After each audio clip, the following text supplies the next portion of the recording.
Over the years, I've shared snippets of my wellness journey in blog posts, my Q&A video, and across social media, but I've never had one home that told my whole story.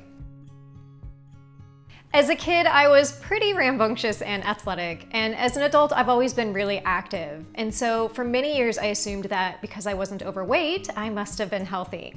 I never correlated food and lifestyle with health, even though my body gave me so many red flashing warning lights along the way. So let's chat about those. In my childhood, I got sick a lot more often than others, with many bouts of strep and bronchitis. I also had about a half a dozen episodes of fainting and seizures. These were always fairly short-lived, and as soon as I was flat on the ground for a minute or so, I would come back too. But as you might imagine, these really freaked my mom out, and so she would take me to doctor after doctor every time they happened, but I presented as this very energetic, smiley, and happy child, and my mom was told by the doctors that there wasn't anything wrong with me.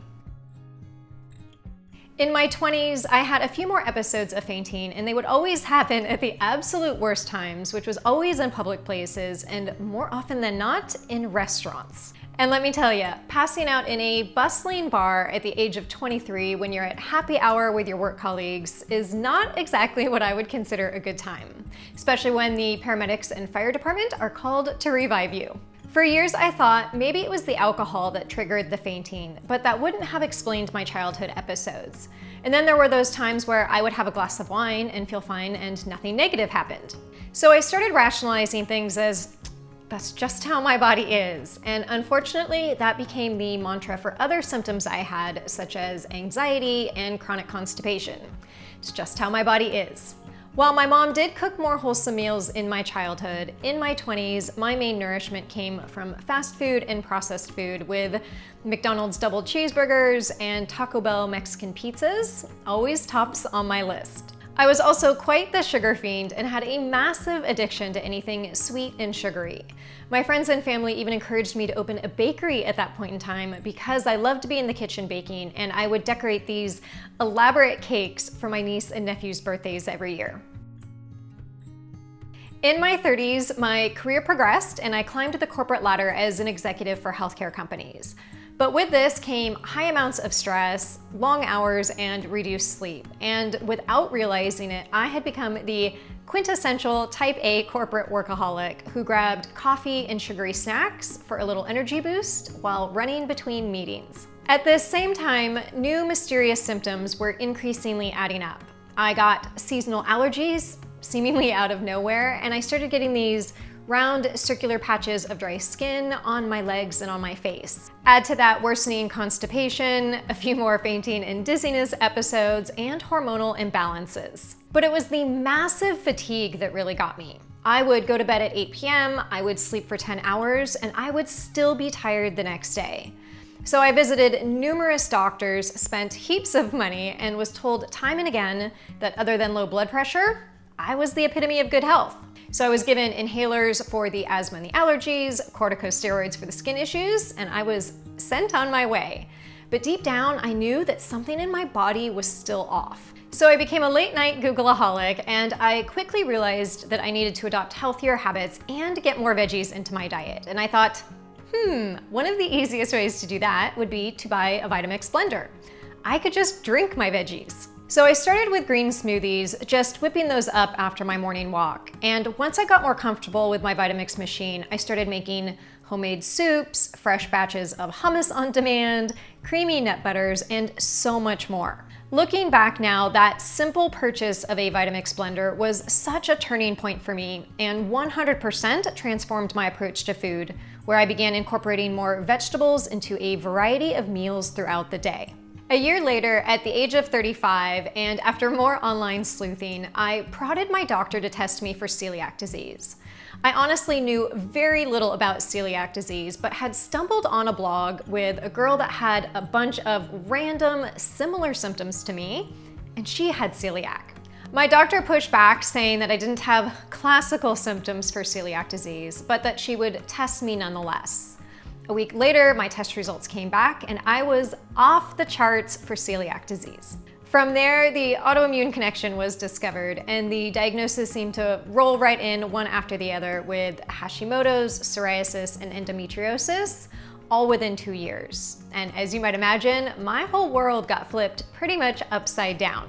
At this point, without a roadmap of what to eat on this new gluten-free diet, I thought the easiest approach would be to raid the entire gluten-free section at Whole Foods.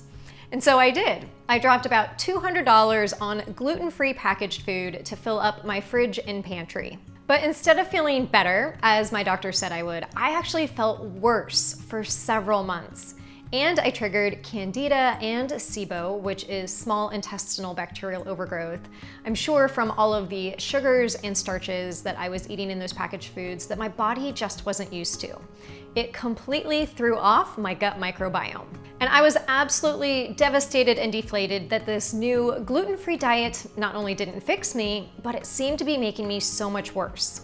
So I started working with a functional medicine doctor and learned everything I could about autoimmune disease, gut health, nutrition, and the mind-body connection. And I really evaluated what I was putting into my body and how I was living my life. I swapped processed foods for whole, nutrient-dense foods and really supercharged the use of my Vitamix. I focused on reducing stress, improving sleep, and prioritizing self-care. By doing so, in a somewhat miraculous turn of events, almost all of the symptoms that I had had for decades started to vanish in the following weeks and months, including the allergies, the fatigue, the eczema, the constipation, and the chronic colds. From this point on, a whole foods diet and back to basics approach just became part of my world. And it even prompted me to start a little old website and YouTube channel called Downshiftology. But as I mentioned on my healthy habits video, your body is always changing. Today I'm in my mid-40s, and after getting diagnosed with perimenopause at the age of 41, which I call the Mena on Instagram stories, I am navigating changes to my diet and lifestyle once again to help calm these wildly fluctuating hormones. Because what worked for me in my 30s now needs a few tweaks for my 40s, and so the wellness journey continues. But let's tie up a loose end from this little wellness story of mine, and that's what was causing my fainting. In hindsight, I now believe those episodes were triggered from eating gluten. While my mom and I can't remember exactly what I was doing as a child when they happened, I often snacked on those little cups of cereal, as kids often do. And we also remember one of those episodes happened when I was in a donut shop. And then for most of my 20s, as I mentioned, almost all of those fainting episodes happened when I was in restaurants. And what's one of the first things you're served when you arrive to a restaurant? A bread basket. And I would chow down on that. It's now been about 9 years since I adopted a whole foods-based gluten-free diet, and I am happy to report that I have not fainted or passed out once since then. And that I will raise a turmeric smoothie to. If you guys have any questions on my wellness journey, pop them in the comments below. But do remember that I am not a doctor, so can't provide any advice or guidance on your wellness journey. I simply hope that me sharing my whole story helps to inspire you along yours. A big thank you to Vitamix for sponsoring today's video and for being a pioneer in the whole food movement. They've positively impacted so many people's lives, including mine for the last decade, and for that, I am incredibly grateful.